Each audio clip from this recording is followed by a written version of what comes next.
안녕하세요. 오늘은 5월 9일인가요? 잠깐만요. 죄송합니다.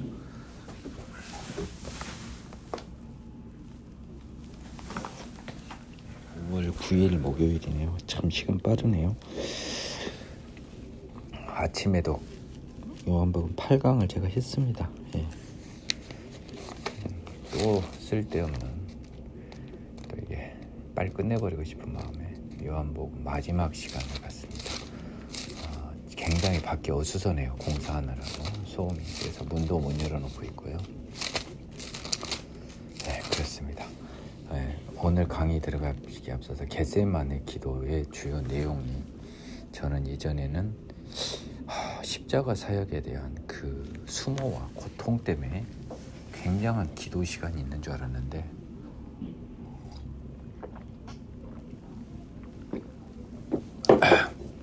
이제 십자가 지고 제자들을, 사랑하는 제자들을 떠난 예수님이 제자들을 통하여 예수님을 알게 될 사람들을 위한 기도였어요. 정말 눈물 나는 기도였네요. 지금 보니까 자신을 위한 기도가 아니었어요. 대부분이 정말 물가에 아이를 내놓는 심정으로 놔두고 간 이 제자들을 하나님이 성령을 통해서 붙들어 매달라는 것이 그 내용의 주된 내용이었습니다. 그래서 그들과 우리가 하나로 새하늘과 새 땅에서 만나자, 이게 겟세마네 주된 기도였네요. 이걸 몰랐을까요? 재밌네요. 오늘은 18장에서부터 꽤 달려갈 길이 멉니다. 18장부터 21장까지인데요.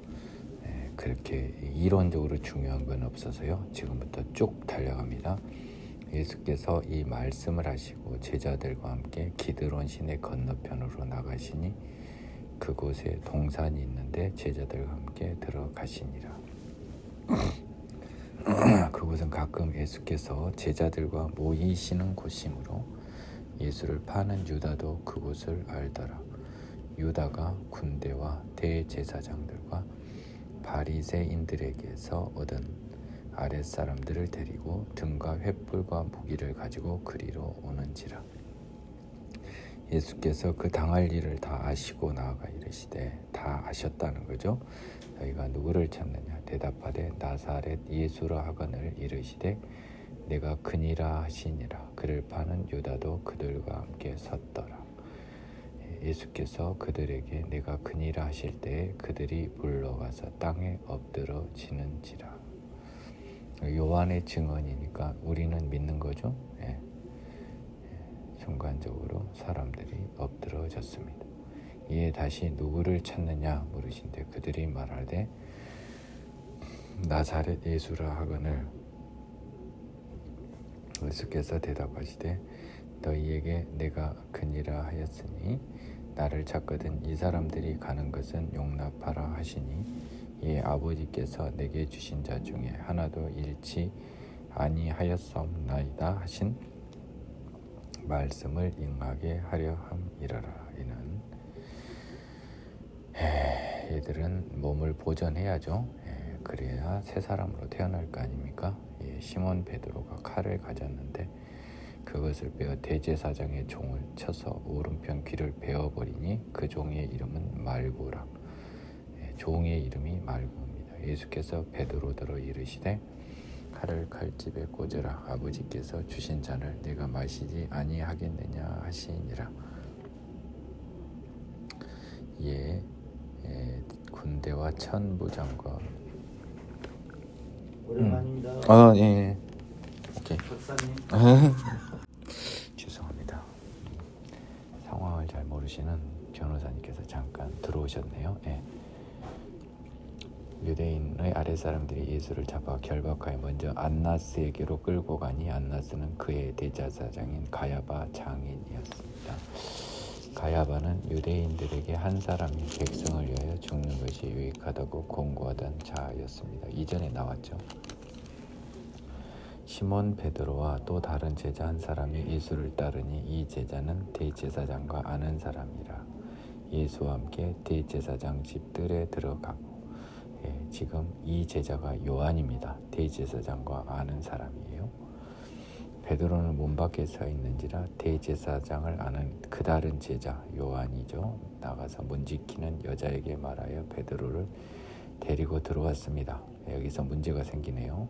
문 지키는 여종이 베드로에게 말하되 너도 이 사람의 제자 중 하나가 아니냐 하니 그가 말하되 나는 아니라고. 그때가 추운 고로 종과 아랫사람들이 불을 피우고 서서 쬐니 베드로도 함께 서서 쬐더라. 대제사장이 예수에게 그의 제자들과 그의 교훈에 대하여 물으니 예수께서 대답하시되 내가 들어 대놓고 세상에 말하였노라. 모든 유대인들이 모이는 회당과 성전에서 항상 가르쳤고 은밀하게 아무것도 말하지 아니하였거늘 어찌하여 내게 묻느냐. 내가 무슨 말을 하였는지 들은 자들에게 물어보라. 그들이 내가 하던 말을 아느니라. 예수님은요 사실상 묵비권을 행사합니다. 다 이야기했는데 뭘 또 물으십니까?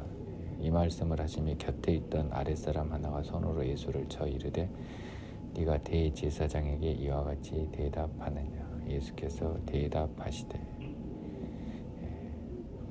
내가 말을 잘못하였으면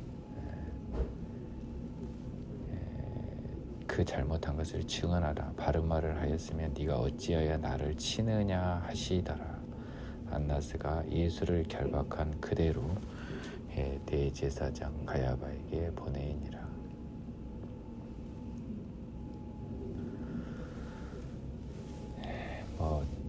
그 바울이 그 대제사장한테는 존경을 했지만 예수님은 하나님의 아들이니까요.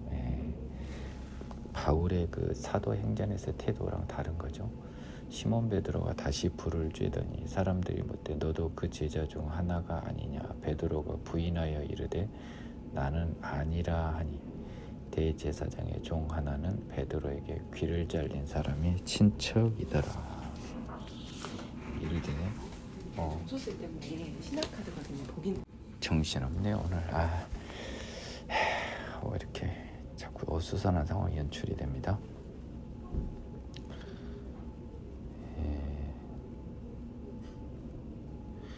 네가 그 사람과 함께 동산에 있는 것을 네가 보지 아니하였느냐. 이 사람은 진짜 현장 증인이네요. 그렇죠? 동산에서 봤으니까 잡아올 때 또 베드로가 부인하니 닭이 울더라. 잠깐만요. 25절 26절에서 두 번, 세 번 부인이 나왔네요. 그들이 지금 이 재판에 관해서는요, 여러분 계속 공간복음하고 차이가 있을 수가 없어요. 다만 그 요한의 대제사장과의 관계가 요한복음에 드러날 뿐입니다. 그들이 예수를 가야바에게서 관정으로 끌고 가니 새벽이라 그들은 더럽힘을 받지 않고 유월절 잔치를 먹고자 하여 관정에 들어가지 아니했습니다. 이방인의 관정, 이방인 헬라인인 그 빌라도 집에는 안 들어간 거예요. 재수 없다고요.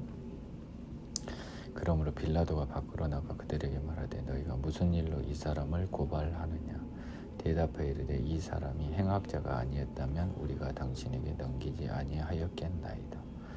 빌라도가 이르되 너희가 그를 데려다 너희 법대로 재판하라. 유대인들이 이르되 우리에게는 사람을 죽이는 권한이 없나이다 하니. 유대 재판에도 사람을 죽이는 권한이 예전의 법에는 있었는데요. 이 당시에는 사람을 죽이는 권한이 로마법이 적용돼서 없었는지는 모르겠습니다.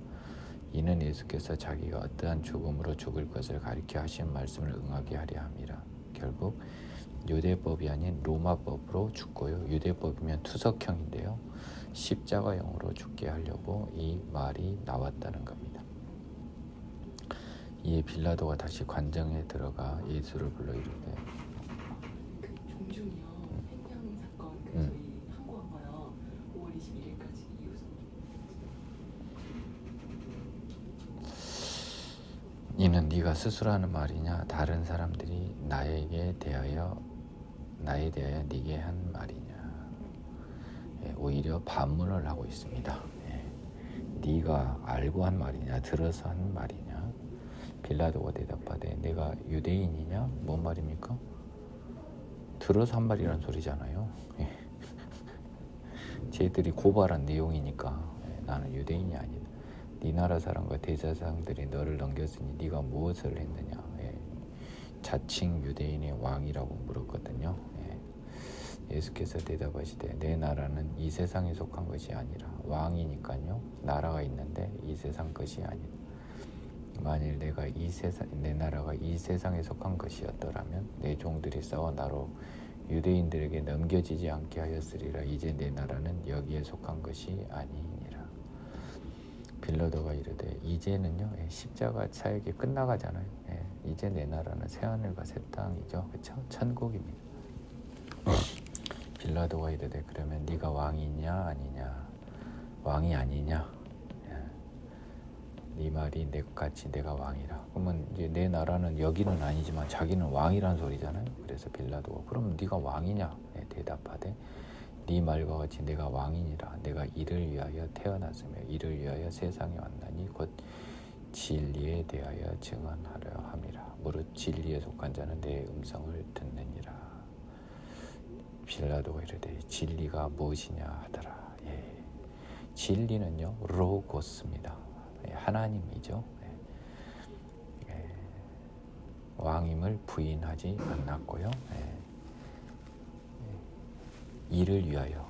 근데 왕은 다 어느 왕? 이 세상 왕이 아니고 새하늘과 새 땅 하늘나라의 왕. 이것을 위해 세상에 왔고 곧 진리에 대하여 복음의 진리지만 결국은 복음의 진리에 대해서 증언하러 왔는데 진리는 결국 하나님이죠.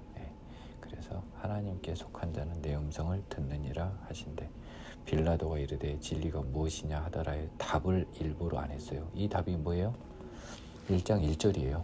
1장 1절로 돌아갑니다. 말씀이 하나님입니다. 하나님이 진리입니다. 이 말씀이라는 로고스는요 사실상 진리라는 뜻이 굉장히 강해요. 그 진리가 하나님이라는 겁니다. 진리가 무엇이냐? 하나님이야.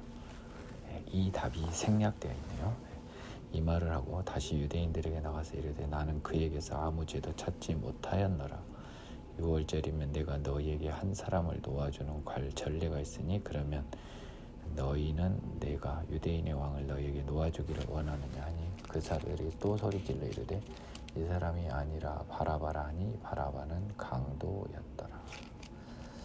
이에 빌라도가 예수를 데려다 채찍질하더라. 군인들이 가시나무로 관을 엮어 그의 머리에 씌우고 자색 옷을 입히고 십자가 향해 모욕 절차 앞에 가서 이르되 유대인의 왕이여 평안할지어다 하며 손으로 때리더라.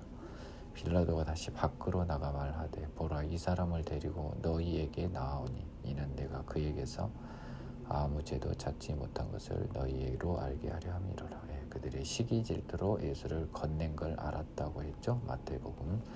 예수께서 가시관을 쓰고 자색 옷을 입고 나오시니 빌라도가 그들에게 말하되 보라 이 사람이로다 하매 대제사장들과 아랫사람들이 예수를 보고 소리질러 이르되 십자가에 못 박으소서 십자가에 못 박으소서 하는지라. 빌라도가 이르되 너희가 친히 데려다가 십자가에 못 박으라. 나는 그에게서 죄를 찾지 못하였노라. 요거는 뭐예요?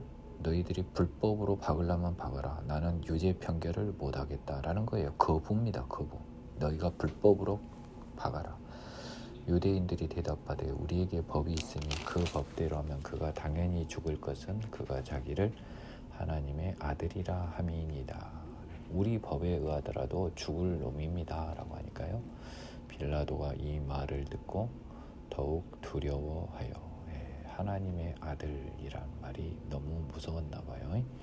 빌라도는 이 굉장히 두려웠어요. 지금 재판정했던 빌라도는 당시 보면 굉장히 두려웠던 것 같습니다.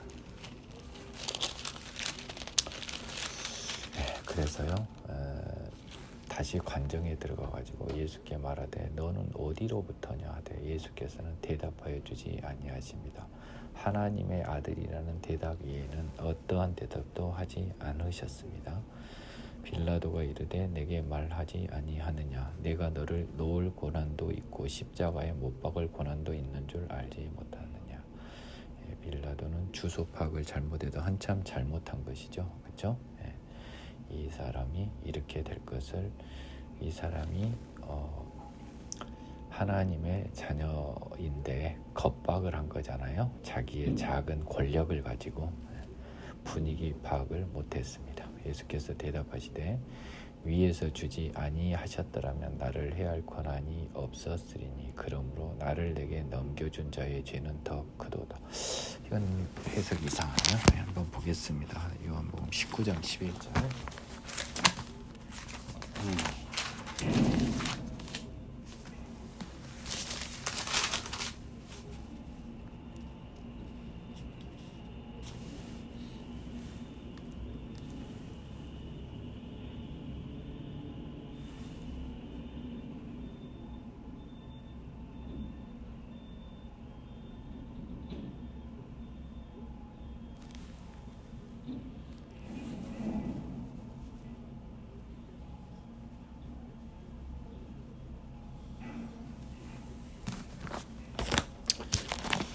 이거는 정말 심각한 해석에 저는 오류가 있다고 봅니다. 저도 이제 함부로 말은 안 할게요. 근데 저는 제 생각이 틀리면 항상 변경을 합니다. 그거는 여러분이 많이 확인하셨을 거예요. 근데 제 기준으로는요, 이 정황상 봐보세요. 내게 넘겨준 자의 죄가 더 크다 그랬어요. 위에서 주지 아니하셨더라면 해서 마치 위가 하나님인 것처럼 하면,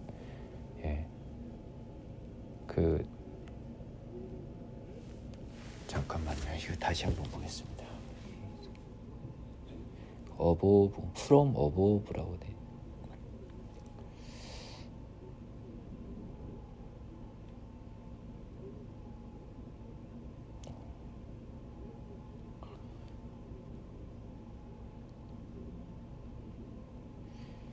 power,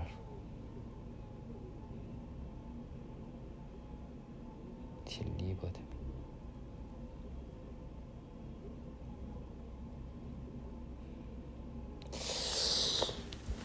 이게 저는 해석이 조금 제 이제 의문만 제기하겠습니다. 뭐라고 단정적으로 말하겠는데요. 위에서 주지 아니하셨더라면 해서 마치 하나님이 나를 해야 할 권한을 안 줬으면 네가 권한이 없었을 것이다. 그런데 나를 내게 넘겨준 자의 죄는 더 크도다. 그러면요. 약간 저는 느낌에는 약간 이 유대인들이 기소하지 않았으면, 근데 파워라고 해서 저는 이 성경은 그냥 읽기만 하고 해석을 안 합니다. 왜냐하면 내게 넘겨준 자의 죄, 유대인의 죄는 더 크잖아요. 왜냐하면 내가 봤을 때는 그 사람들이 넘겨줘서 해야 할 권한이 생긴 거 아니에요? 그렇잖아요. 그래서 이것을 하나님으로 보는 게 저는 너무 부담스러워요. 그래서 유대인들이 너희를 이렇게 고발하지 않았으면 권한이 없었을 거고, 너는 모르고 재판하니까 재판을 하는데 너는 하나님을 모르는 이방인이라 네 죄보다는 너를 넘겨준 자의 죄가 더 크다. 저는 이렇게 해석하고 싶은데 감히 조금 건방진 표현을 안 하겠습니다. 왜냐하면 이 개역 개정에도 이렇게 써져 있고요, 개역 한글에도 그렇게 써져 있는데 저는 도저히 이 해석이 안 되네요. 이 방법밖에는요. 참고하시고요. 이러므로 빌라도가 예수를 놓으려고 힘썼어요. 왜냐하면 이 사람이 죄 없는 걸 알았으니까요. 유대인들이 소리질러 이르되 이 사람을 놓으면 가이사의 충신이 아니니이다. 무릇 자기를 왕이라는 자는 가이사를 반역하는 것이니이다. 빌라도가 이 말을 듣고 예수를 끌고 나가 돌을 깐뜰, 히브리 말로 가바다라고 하는데요, 있는 돌간뜰 정원에 있는 재판석에 있었습니다. 빌라도 재판은 이 정원에서 이루어진 것 같아요. 이날은 6월절의 준비일입니다. 지금 굉장히 아침이에요. 때는 제6시입니다. 그러면 12시네요. 점심이 돼버렸네요. 벌써. 빌라도가 유대인들에게 이르되 보라 너희 왕이로다. 그들이 소리 지르되 없이하소서 없이하소서. 빌라도가 유대인들에게 보라 너희 왕이로다라고 한 거예요. 이것도 성령의 말일 걸로 저는 추측을 합니다. 그들이 소리 지르되 없이하소서 없이하소서 그를 십자가에 못 박게 하소서. 빌라도가 이르되 내가 너희 왕을 십자가에 못 박으리야. 대제사장들이 대답하되 가이사 외에는 우리에게 왕이 없나이다니 이에 예수를 십자가에 못 박도록 그들에게 넘겨주니라. 빌라도가 결국요 혐의에 대한 인정보다 가이사에 대한 반란군으로 몰려는 유대인의 시도가 보이잖아요. 지금 가이사 이에는 왕이 없다. 고대 시대의 반역죄가 가장 큰 죄인데 빌라도 겁쟁이는 이 반역에 대한 부담을 느껴서요 예수를 십자가에 넘겨주도록 합니다. 두려움에 따라 진실을 의심이 가는데 의심스러울 때는 피고인의 이익으로 원칙을 저버린 판사네요. 그들이 예수를 맡음에 예수께서 자기의 십자가를 지시고 해골 골고다라는 곳으로 가셨습니다. 그들이 거기서 예수를 십자가에 못 박을 때 다른 두 사람도 그와 함께 좌우편에 못 박으니 예수는 가운데 있더라. 빌라도가 패를 써서 십자가 위에 붙이니 나사렛 예수 유대인의 왕이라 기록되었더라. 죄패입니다. 이마에다. 예수께서 못 박히신 곳이 성에서 가까운 곳으로 유대인이 이 패를 읽는데요. 히브리, 로마, 헬라 말로 기록되어 있습니다. 그리스어, 그다음에 라틴어, 그리고 이스라엘 말인 히브리어로 기록됐습니다. 유대인의 대제사장들이 빌라도에게 이르되 유대인의 왕이라 쓰지 말고 자칭 유대인 왕이라 쓰라 하니 빌라도 대답하되 내가 쓸 것을 썼다 아니라. 이 빌라도의 대답 그리고 14절에 빌라도의 너희 왕이로다가 왠지 성령이 개입된 듯한 느낌을 받습니다. 군인들이 예수를 십자가에 못 박고 그의 옷을 취하여 네 깃에 나눠 겉옷은 네 깃을 조립해서 만들었던 거예요. 한 깃씩 걷고 속옷도 취하니 속옷은 겉옷같이 호지 않고 연결해서 짜지 않고요. 한 통으로 위에서부터 짠 거라 나눌 수가 없어요. 그래서 이것을 찢지 말고 군인들이 누가 얻나 제비 뽑자니 성경에 그들이 내 옷을 나누고 내 옷을 제비 뽑나이다 한 것을 응하게 하려 함이라. 시편에 이게 이미 써져 있었어요. 군인들은 이런 일을 하고 예수의 십자가 곁에는 그 어머니와 이모와 글로바의 아내 마리아와 막달라 마리아가 섰는지라. 예수께서 자기의 어머니와 사랑하시는 제자가 곁에 서 있는 것을 보시고 요한은 자꾸 자기를 이렇게 표현해요. 자기 어머니 마리아에게 말씀하십니다. 여자여 보소서 아들이니다 하시고 또 그 제자에게 이르되 보라 네 어머니라 하신대 그때 그 제자가 자기 집에 모시니라. 지금 예수님은 마리아한테 요한이 이제 아들이다 라고 이야기하고요. 요한에게는 이제 네 어머니라 해서 요한이 마리아를 자기 집에 모신 이야기입니다. 근데 이 26절에 여자여 보소서 아들이니다를 원시복음 여자의 후손이 사단의 머리를 상하게 한다 해서 이 여자여 아들이니다를 예수님이 마리아에게 본인의 정체를 고백한 것이라고 말씀하시는 어느 목사님이 있어요. 굉장히 큰 착각 같습니다. 그 후에 예수께서 모든 일이 이미 이루어진 줄 아시고 성경을 응하게 하려 하사 이르시되 내가 목마르다시니 거기 신 포도주가 가득히 담긴 그릇이 있는지라.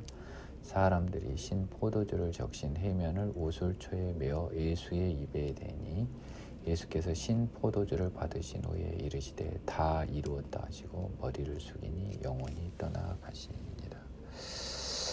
그 시편 69편 21절에 약간 이 비슷한 말이 나옵니다. 그래서 예수님이 그 돌아가시기에 모든 사역을 완수하기 위해서 시편 69편 21절 쓸개를 나의 음식물로 주며 목마를 때는 초를 마시게 하였다.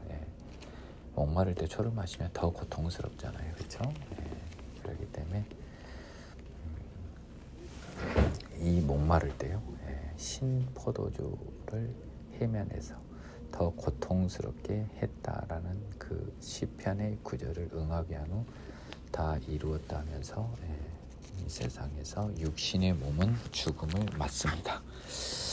이날은 준비일이라 유대인들이 그 안식일이 큰 날이므로 이 날이 굉장히 재밌습니다. 이날은요 유월절 겸 안식일이 겹친 날이에요. 보니까 그렇죠?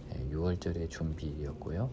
또한 안식일의 준비일, 안식일 겸 유월절인 날의 전날이었던 것 같아요. 유월절과 안식일이 겹쳤으니 굉장히 큰 날입니다. 이때 예물은 따로따로 준비해야 됩니다. 그 안식일의 시체를 십자가에 두지 아니하려 하여 빌라도에게 그들의 다리를 깎아 시체를 치워달라고 한 겁니다. 안식일 거룩하니까. 군인들이 가서 예수와 함께 못 박힌 첫째 사람과 그의 다른 사람의 다리를 꺾고 예수께서 이르러서는 이미 죽으신 것을 보고 다리를 꺾지 아니하고 그중 한 군인이 창으로 옆구리를 찌르니 곧 피와 물이 나오더라. 예수님은 지금 옆구리에 창이 찔린 거죠. 이를 본 자가 증언하였으니 그 증언이 참이라. 요한을 말합니다. 그가 자기의 말을 하는 것이 참인 줄 알고 너희로 믿게 하려 함이니라. 이 일이 일어난 것은 그 뼈가 하나도 꺾이지 아니하리라는 성경의 구절을 응하게 합니다. 이것은요 시편에 나와 있어요. 34장 20절. 또 뭐 이게 유월절 어린 양과 관련해서 출애굽기 12장 46절에서도요. 지금 예수님을 자꾸 우리가 유월절의 어린 양으로 이야기하잖아요. 그래서 이 어린 양의 뼈를 꺾지 말라는 그 출애굽기도 이제 공통적으로 고려해 볼 만해요. 또 다른 성경에 그들이 그 찌른 자를 보리라 하였더라. 뭐 이것도 조금 스가랴 12장 10절인데요. 한번 봐볼까요? 스가랴 12장 10절.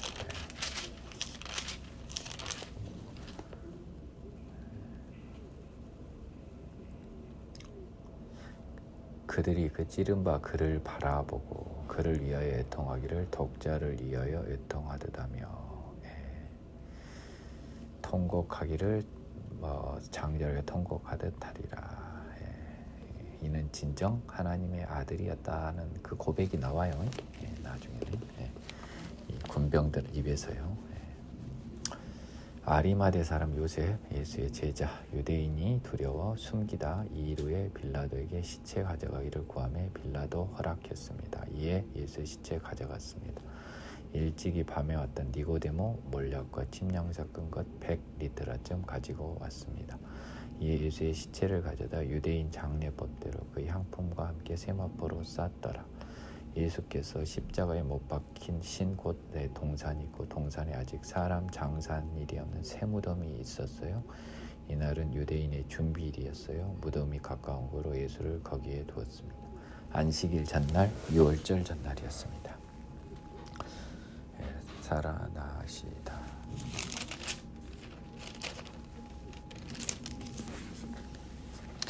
안식 후 첫날 일찍이 아직 어두울 때 막달라 마리아가 무덤에 와서 돌이 무덤에 옮겨진 것을 보았습니다. 이제 안식 후 첫날이 돼서 움직였죠. 시몬 베드로와 예수께서 사랑하시던 그 다른 제자에게 달려가서 말하되, 시몬 베드로와 요한이죠. 다른 제자에게 달려가서 막달라 마리아가 말을 했습니다. 지금까지 역대 녹음 중에 가장 많은 방해 공작들이 일어나고 있습니다. 방해 공작은 아니고 일들이 생기네요. 자, 그래서 막달라 마리아의 말을 듣고 베드로와 요한, 참 예수께서 사랑하시던 그 다른 제자, 자기를 참. 근데요, 요한은 진짜 예수님이 사랑했다고 생각하고 싶었던 거예요.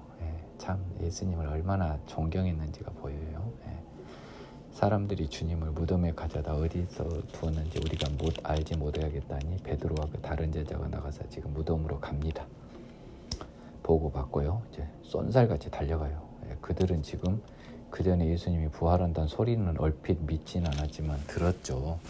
궁금해 죽겠어요. 지금 달리기를 열심히 해서 다름질하더니 요한이 달리기를 더 잘했다고 또 은근 자랑합니다. 먼저 무덤에 왔고요. 구부려 세마포 놓인 걸 보았으나 들어가지는 않았어요. 예수 바위 보고 세마포가 개인 건 봤는데 시체도 못 봤겠죠. 당연히 들어가지는 않았습니다. 시몬 베드로는 따라와서 무덤에 들어갑니다. 겁이 더 없어요. 세마포는 있었습니다. 놓여 있었고 머리를 썼던 수건은 쇠마와 함께 놓이지 않고 딴 곳에 쌌던 대로 그대로 놓여 있었어요. 굉장히 사실적입니다. 지금 상황이. 그때야 무덤에 먼저 갔던 다른 제자도 그 다른 제자는 요한입니다. 들어가 보고 이제 상황을 보고 막달라 마리아의 말을 믿더라예요. 지금이 지금 뭐 예수를 믿더라 또 이상한 오바하지는 마세요. 그들은 성경에 그가 죽은 자 가운데서 다시 살아나야 하리라 하신 말씀을 아직은 몰랐습니다. 요한이 쓰면서 자기 상황을 고백하는 거예요. 두 제자가 자기들 집으로 돌아갑니다. 아직 부활한다는 말을 영원히 자기 것으로는 못 만든 상황, 이 당시까지는요. 자, 이제 막달라 마리아는 무덤 밖에 서서 울고 있더니 울면서 구부려 무덤 안을 들여다보니 흰 옷 입은 두 천사가 예수의 시체 뉘었던 곳에 하나는 머리편에 하나는 발편에 앉았더라. 마리아가 무덤 밖에 서서 울고요. 구부려 무덤 안을 들여다보니 흰 옷 입은 두 천사, 예수의 시체가 뉘었던 곳에 하나는 머리편에 하나는 발편에 있더라. 환상을 본 거죠.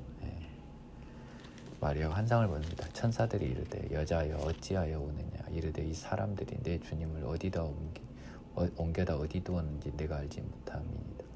이 말을 하고 뒤로 돌이켜 예수께 서 계신 것을 보았으나 예수이신 줄 몰랐어요. 부활하신 예수님을 봤죠. 예수께서 이르시되 여자여 어찌하여 울며 누구를 찾느냐 하시니 마리아는 그가 동산지기인 줄 알고 이르되 주여 당신이 옮겼거든 어디로 두었는지 내게 이르소서 그리하면 내가 가져가리다. 이 예수님은요 신령하게 부활한 예수님이라고 장담하기는 조금 어렵습니다. 왜냐하면 지금 환상일 수도 있습니다. 왜냐하면요 부활한 예수님이 환상으로 500여 명의 일시에 나타났다는 바울의 기재가 있거든요. 그래서 이것도 장담은 못하겠습니다. 예수께서 마리아에 하시거늘 마리아가 돌이켜 히브리 말로 라보니 하니 이는 선생님이라는 말이라. 예수께서 이르시되 나를 붙들지 말라 내가 아직 아버지께로 올라가지 아니하였노라. 너는 내 형제들에게 가서 이르되 내가 내 아버지 곧 너희 아버지 내 하나님 곧 너희 하나님께 올라간다 하라 하시니 붙들지 말라는 예수님의 말씀을 보면 더더욱 이 예수님이 환상이었을 가능성이 꽤 큽니다. 막달라 마리아가 가서 제자들에게 내가 주를 보았다고 또 주께서 자기에게 이렇게 말씀하셨다면서 17절의 이야기를 이야기했습니다. 이날 안식 후 첫날 지금 마리아가 신고한 그날 저녁에 제자들이 유대인들을 두려워하여 모인 곳의 문을 닫았더니 예수께서 오사 가운데 서서 이르시되 너희에게 평강이 있을지어다. 이 말씀을 하시고 손과 옆구리를 보이시니 제자들이 주를 보고 기뻐하더라. 손과 옆구리를 보였으면 뭔 자국이 있었겠죠? 근데요 여러분 이건 우리가 알 수가 없어요. 손과 옆구리가 아무 흔적도 없었을 수도 있고요 흉터만 있을 수도 있고 없어요. 왜냐하면 뭐예요? 손과 옆구리가 아무 흔적이 없어서 깨끗하게 부활했다는 걸 보여주셨는지 흔적만 있게 해서 예수의 동일성을 보여줬는지 우리는 몰라요. 정황상은 약간 흉터가 있었을 것으로 추측을 합니다. 흉터를 만드셨을 걸로 하나님이. 하지만 저는 깨끗한 손과 옆구리를 보여서 오히려 제자들이 주가 온전하심을 보고 더 기뻐했다고 저는 생각하고 싶어요. 근데 제자들이 아직 믿음이 약하기 때문에 흉터를 남겨두셨을 가능성이 더 큽니다. 예수께서 이르시되 너희에게 평강이 있을지어다. 지금 연달아 한 말이 뭐예요? 평강이 있을지어다. 아버지께서 나를 보내신 것 같이 나도 너희를 보내노라. 이 말씀을 하시고요 그들을 향하서 숨을 내쉬며 이르시되 성령을 받으라. 일성이 평강이 있을지어다. 그 다음에 성령을 받으라. 두 마디 했어요. 너희가 누구의 죄든지 사하면 사해질 것이요 누구의 죄든지 그대로 두면 그대로 있으리라 하시니 아마 이 예수님의 23절의 말씀 때문에 초기 사도들이 성령을 주는 권한이 있는 것 베드로나 바울이요 성령을 안수해서 내려줬거든요. 약간 이 12사도에게 한정된 특권 같아요. 12제자 중 하나로서 디도모라 불리는 도마는 예수께서 오셨을 때 함께 있지 아니한지라.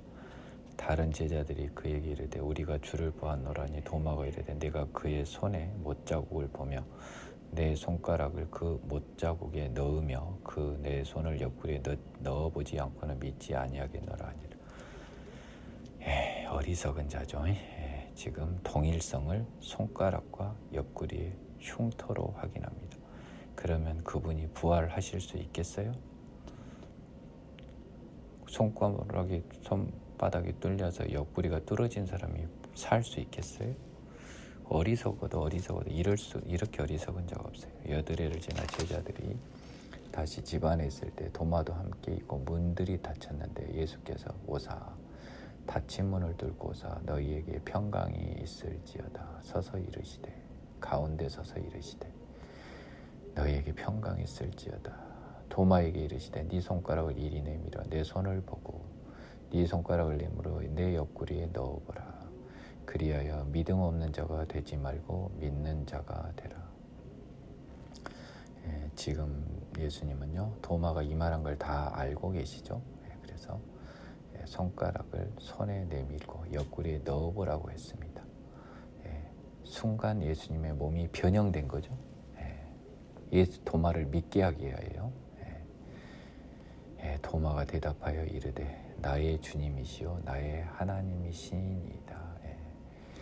28절과 27절 사이에 제 추측컨대는요 아마도 하나님이 예수님이 손과 옆구리에 구멍을 내셨다가 다시 메꿔지는 것을 도마가 본 거예요. 특히 손바닥에 구멍이 메꿔진 걸 도마는 본 겁니다.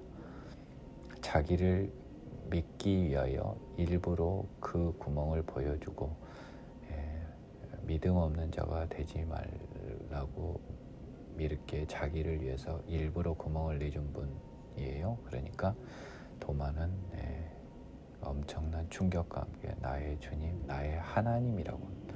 도마가 의심쟁이 도마가요. 계속 의심병 환자잖아요. 하나님이라 그러잖아요.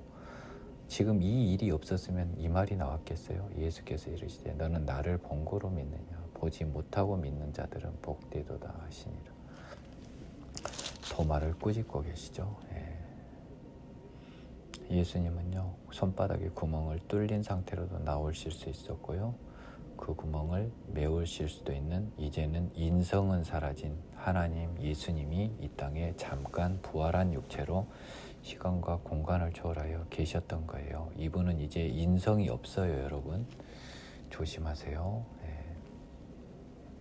예수께서 이르시되 너는 이거 있고요. 자, 예수께서 제자들 앞에서 이 책에 기록되지 아니한 다른 표적도 많이 행하였으나 오직 생각보다 요한은요 표적을 많이 안 썼어요. 그만큼 표적이 많았던 거예요. 역으로 오직 이것을 기록하면 너희로 예수께서 하나님의 아들 그리스도이심을 믿게 하려 함이요 또 너희로 믿고 그 이름을 힘입어 생명을 얻게 하려 함이라. 이 복음서를 기록한 목적은요 예수께서 하나님이다. 하나님의 아들 그리스도 메시아다. 두 번째, 그를 믿고 그의 이름을 힘입어 생명을 얻게. 그러니까요. 그를 믿고 이름을 힘입어 생명을 얻게. 죄사함 받아 새로운 생명으로 변하게. 메시아를 믿는 건 뭐예요? 죄인임을 인정하고 죄사함을 구하여 죄사해짐을 믿는 거예요. 그러니까 그리스도이심을 믿기가 이미 죄인인 것은 고백이 당연한 전제거든요. 회개가 당연한 전제가 되는 거예요. 그래서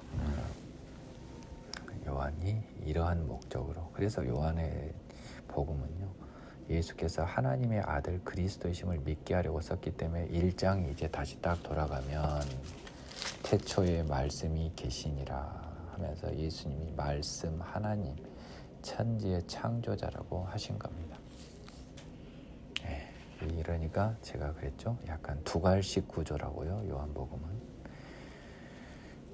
그 후 예수께서 디베랴 호수에서 또 제자들에게 자기를 나타내셨으니 나타내신 일은 이러하니라. 갈릴리 호수입니다. 갈릴리 호수 옆에 디베랴라는 지방이 있어요. 시몬 베드로, 디두모라는 도마, 갈릴리 사람 나다나엘, 세베대의 아들들이요. 요한과 야고보, 다른 제자 둘.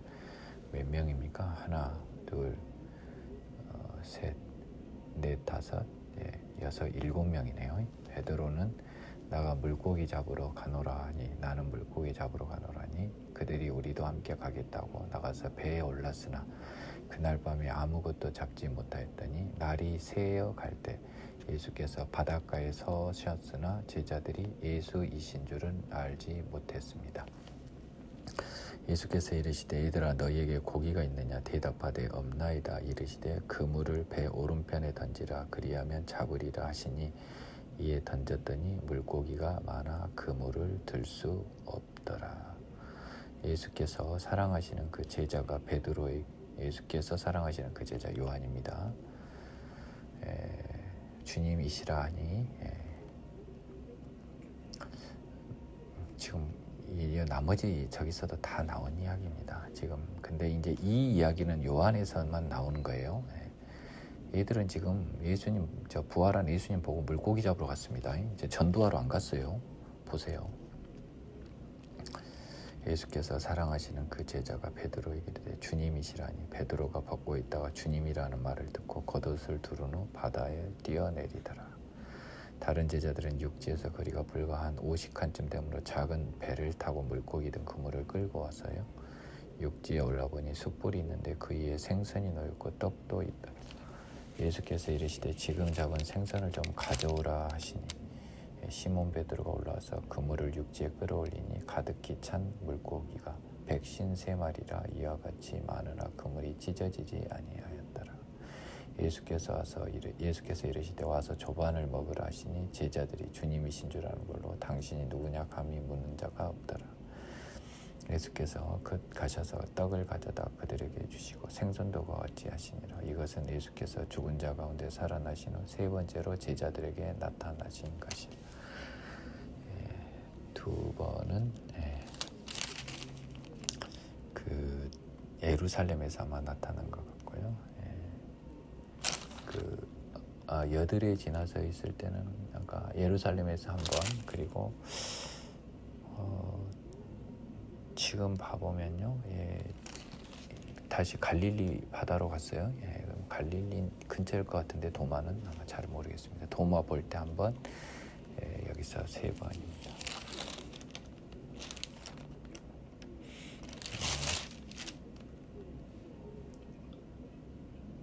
자, 제자들은요, 예수님이 아직 부활 후 승천 전에 지금 세 번 본 겁니다. 제자들이요. 그들이 조반 먹은 후에요. 예수께서 시몬 베드로 이르시되 요한의 아들 시몬아 네가 이 사람들보다 나를 사랑하느냐 하시니 이르되 주님 그러하나이다. 내가 주님을 사랑하는 줄 주님께서 아시나이다. 이르시되 내 어린 양을 먹이라. 이 굉장히 재미있는 구조예요. 베드로의 세 번 부인하고 똑같이요. 세 번 확인이 들어갑니다. 질문이 똑같아요. 그때도 너 일당이다. 너 일당 아니냐? 그 한 패거리 아니냐? 근데 똑같은 질문에 똑같은 대답밖에 할 수 없는 베드로의 굉장히 곤란한 상황입니다. 내 어린 양을 먹이라 했습니다. 하나님의 잃어버린 어린 양들을 먹이라 복음을 전하라는 뜻이겠죠. 두 번째 이르되 요한의 아들 시몬아 네가 나를 사랑하느냐 하시니 이르시되 주님 그러하나이다. 내가 주님을 사랑한 줄 주님께서 아시나이다 하느니 이르시되 내 양을 치라. 똑같은 말이죠. 근데 베드로의 답변이 재밌습니다.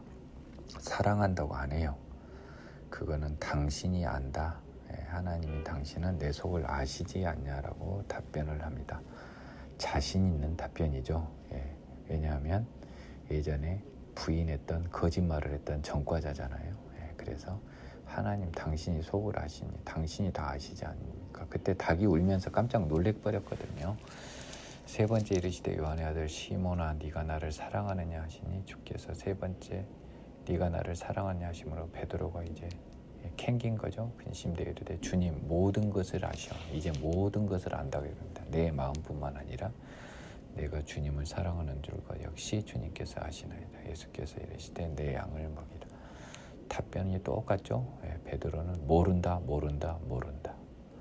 예수님은 양을 먹이라. 그래서 베드로는 전도로 나아간 거죠. 나중에요 성령 받고 내가 진실로 내게 이르노니 네가 젊어서는 스스로 띠띠고 원하는 곳으로 다녔거니와 늙어서는 네 팔을 벌리리니 남이 네게 띠띠우고 원하지 아니하는 곳으로 데려가리라. 팔을 벌리다는 말은 그 일을 한다는 뜻 같아요. 내가 봤을 때는요. 자기의 은혜, 자기가 가지고 있는 어떤 걸 베푸는 것을 팔을 벌린다는 뜻이 많아요. 네가 스스로 그냥 신나게 살았지만 늙어서는 내게 받은 은혜를 네가 넓게 벌려서 하나님을 통해서요. 예수님이 너를 띠띠워, 너를 사도 삼아, 제자 삼아 원하지 아니하는 곳으로 데려가리라. 이제는 원하지 아니하는 곳, 하나님이 원하시는 곳에 달려갈 것입니다. 이 말씀을 하시면 베드로가 어떠한 죽음으로 하나님께 영광을 돌릴 것을 가리킴이시미로라. 이 말씀을 하시고 베드로에게 이르시되 나를 따르라 하시니 이 지금요 요한복음은요 아마도 이 구절에 비추어 보면 베드로가 죽은 다음에 써졌을 가능성도 있어요. 내 느낌엔 그래요. 베드로에게 나를 따르라 하시니 베드로가 돌이켜 예수께서 사랑하시는 그 제자가 따르는 것을 보니 그는 만찬석에서 예수 품에 의지하여 주님을 파는 자가 누구오니까 묻던 자들. 베드로가요 돌이켜서 예수 요한을 보고요 자기가 옛날에 최후의 만찬 때 베드로가 눈치 줘가지고 야 누군지 물어보라 해서 대신 물어봤잖아요. 요한이. 베드로가 그를 보고 예수께 여짜오되 주님 이 사람 어떻게 되겠사옵니까? 예수께서 이르시되 그러면 베드로가 죽은 다음에는 또 아닐 수 있겠네요. 좀 헷갈리긴 하네요. 그러면 베드로도 지가 죽을 줄 알았다는 거 아닙니까? 저 말 때. 그러면 예수께서 이르시되 내가 올 때까지 그를 머물게 하고자 할지라도 네게 무슨 상관이냐 너는 나를 따르라 하시다. 예수님 재림 때까지 요한이 생명을 가지고 있더라도 너하고는 관계가 없다. 너는 네 일을 하라 라고 한 겁니다. 이 말씀이 형제들에게 나가서 그 제자는 죽지 아니겠다 하였으나 요한이는 죽지 않는다. 실제로 죽지 않았어요. 자연사였어요. 예수의 말씀은 그가 죽지 않겠다 하신 것이 아니라 내가 올 때까지 그를 머물고자 할지라도 네게 무슨 상관이냐 하신 것이라라. 요한복음은 이 구절을 보니까 저는 굉장히 늦게 써진 것 같다는 생각이 드네요. 요한은 자기가 혼자 죽지 아니한 것에 대한 죄책감은 아니지만 미안함이 있었을 수 있는데 그것은 하나님의 예수님의 뜻이었다라고 하는 그런 좀 자신이 다른 제자들에 비해서 세상에서 죽지 않는 자연사한 미안함을 가지고 있었고 다만 그것은 하나님의 뜻이었다라고 하는 것입니다. 이 일들을 증언하고 이 일들을 기록한 제자가 이 사람 요한이라 우리는 그 증언이 참된 줄 아노라. 예수께서 행하신 일이 이에도 많으니 만일 낱낱이 기록된다면 이 세상이라도 이 기록된 책을 두기에 부족할 줄 아노라. 요한복음 21장 25절의 말은 우리가 창세기와 요한계시록과 관련돼서 굉장히 우리가 주의해야 될 부분입니다. 하나님이요 그분께서 행하신 창조일이나 행하실 종말의 일을 낱낱이 기록하면 이 세상이라도 부족하죠. 따라서 하나님이 인간에게 알려준 지혜의 범위 내에서 필요한 모든 지식은 제공이 된 거고 알려주지 않은 부분은 알 필요가 없다는 겁니다. 거기를 넘어가지 않은 자들이 대부분 함정에 빠지는 건 이전에 이야기했습니다. 이렇게 해서 오늘로서 요한복음이 마무리됐습니다. 요한복음 마지막에 좀 정신이 좀 어수선하게 진행된 감이 없지 않아 있습니다만은 특별히 중요한 부분은 없었어요. 다만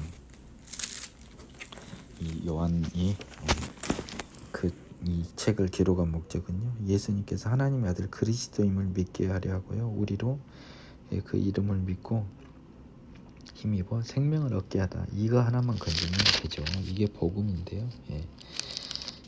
이와 관련된 이 요한복음의 말씀들이 사실은 지난 강의에 대부분 나와 있습니다. 그래서 여러분들은 성령 그리고 겟세마네에서 예수님이 많이 했던 게 결국 우리 믿음의 자녀들 위한 중보기도, 성령님이 영원히 우리를 지켜주시기를 간구하는 그 중보기도가 주를 이루었다는 굉장히 큰 기도의 내용을 확인한 것이 이번 강의에서 가장 큰 수확일 것 같습니다. 여러분, 요한복음 강의를 마치고요, 다음 시간에는 느헤미야로 찾아뵙겠습니다. 수고하셨습니다.